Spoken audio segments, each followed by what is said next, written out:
This is Reframe, the podcast from the College of Education, Health, and Society on the campus of Miami University in Oxford, Ohio. As an award-winning teacher, Benjamin Walker is interested in putting what he calls the human side of the child first, which means caring about their social and emotional well-being as well as their academic performance. Recently, Benjamin was also awarded Miami University's 18 of the Last 9 award for his work with a social startup called the Academy Group and for his work as a full-time math teacher at Walter Payton College Prep, a high school in Chicago where he's also the director of Advanced Studies. Benjamin Walker, thank you so much for being on the podcast. Yeah, definitely. So you're a math teacher and a director of Advanced Studies. I have a pretty good idea of what a math teacher does, but what does a director of Advanced Studies do? Is that different from a traditional kind of teacher? It is. So this is something I love about Payton where I teach. So I am a full-time faculty member and I teach 4 classes of mathematics, but then the Payton Advanced Studies program is something that just this year I'm beginning to direct for the first time. So Payton Advanced Studies is the program that we have for students who are, we like to describe them as incredibly compelled and compelling students who are excited about pursuing an independent course of study. So they create an independent research project or an independent course that they'll pursue on their own time for their entire senior year. They write a proposal during their junior year, and then I read the proposals, I give them feedback on their proposals and ask them to revise, and then they come back with a plan of study for their entire senior year. And so some of these, like Emma Takahashi is studying the physics of ice skating with the goal to, her final product will be a video of her showing her doing ice skating movements and then describing the physics behind it, because she's also in AP Physics right now and really loves it, for the purpose of sharing that video with young women, like middle school age girls, to get them excited and interested and kind of a gateway into the STEM fields. So that's an example of a student project. I have other students studying language and cultures from other languages that aren't represented in our foreign language department. I have students who are, diving deep into zoology and microbiology. They're doing research with the various plant life in the lake ecosystem. And then I have some other students studying childhood behavioral development and going to observe, at these daycares and see how the children are growing and learning over a period of time. So all sorts of really neat projects. And then I oversee all of them.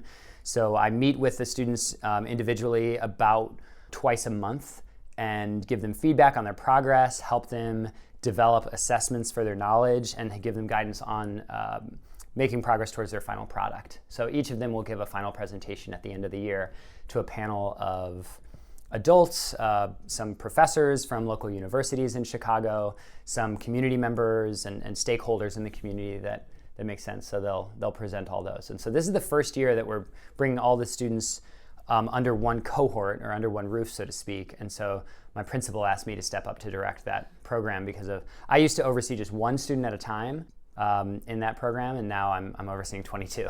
It sounds like some of these projects are pretty advanced. Is there a big learning curve? Like, I don't know that much about zoology, so I don't know how to help you. That's beyond my level of expertise. Is that a challenge? Absolutely. And so what I end up doing, what I am is the advisor that connects them with the people they need to be connected with if it's not me, right? So I can give them a lot of feedback on how are you holding yourself accountable to the goals of your program and what assessments are you creating and completing in order to demonstrate evidence of your understanding. But then if it's like, how to do this zoology thing, I'm just like, let's connect you with a teacher who can support, or with a teacher from a different school, a professor from a university, somebody at the local chapter of the zoology club of Lincoln Park or something like that. I do a lot of connecting the students with, because they are so advanced, connecting students with the people that they need to be connected with. So you've been a teacher now for about 10 years now? Almost, yeah. Do you feel like you've changed a lot in that time? A common theme among teachers seems to be that the first couple of years you're really finding your footing, but then you kind of evolve quickly from there. I have changed drastically since I graduated, and it's hard actually to measure because it feels like every year I've changed so much, even relative to just 1 year ago. And that's something I absolutely love about the teaching profession, is how challenging and engaging and how much it changes all the time, and how much it demands me to change in order to keep up with my expectations of myself. That's something that I think is really exciting. And also, in teaching specifically, when you're working with students and you have these cohorts of students, you're only as good as your current relationships with your classes. And I like that teaching is there's the cyclical nature of teaching, where you just get new students every year. And so even if you put in a ton of work and make a bunch of progress and get the classroom culture to where you're doing amazing work, you kind of have to start over from the beginning. And I really like that. There's that iterative process is something that I've found very useful in helping me hone my skills and develop.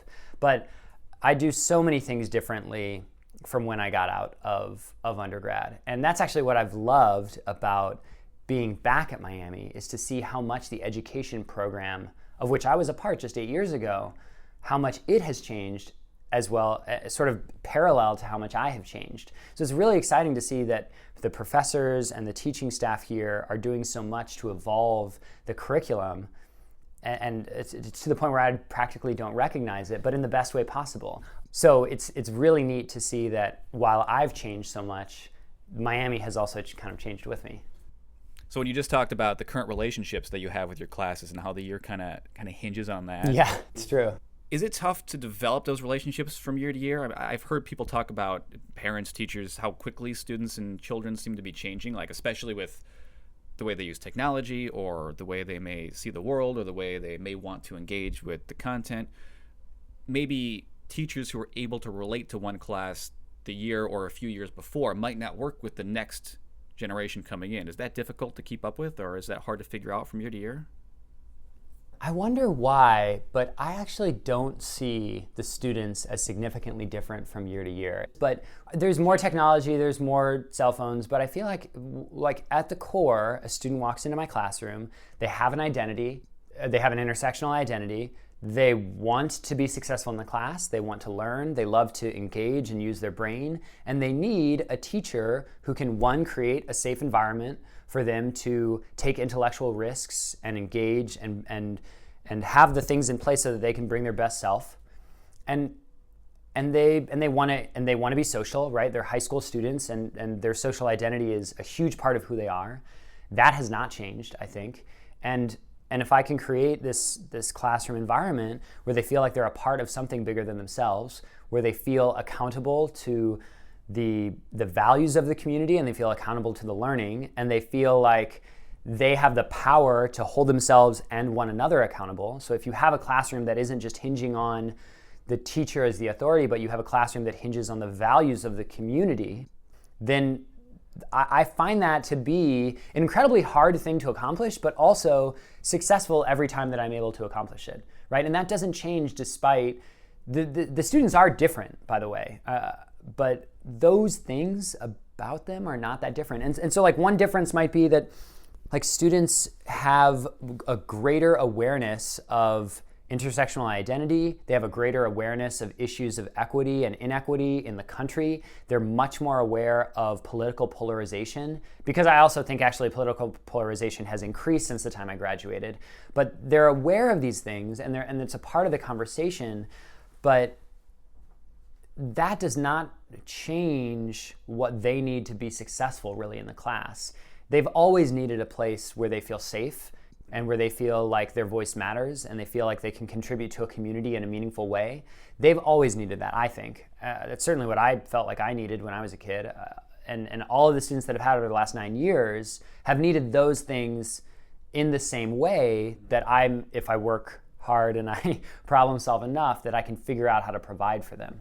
It's probably good to know then, maybe it's encouraging to know there are these things that don't change. There are these core, consistent ways that students are that you can try to engage them through, even though it might be a challenge and anxiety inducing to try to do that, from year to year. Yeah, I definitely have that anxiety all the time. As a 9-year veteran teacher, if you can call it that, I'm always worried like, how am I going to relate to the students? And the way that you relate is the way you relate to everybody. You ask questions and you listen. You let them tell their story. And those things don't change. You do have to make time for it, right? This is part of what I love about teaching is that, you teach and then you just have work kind of all the time.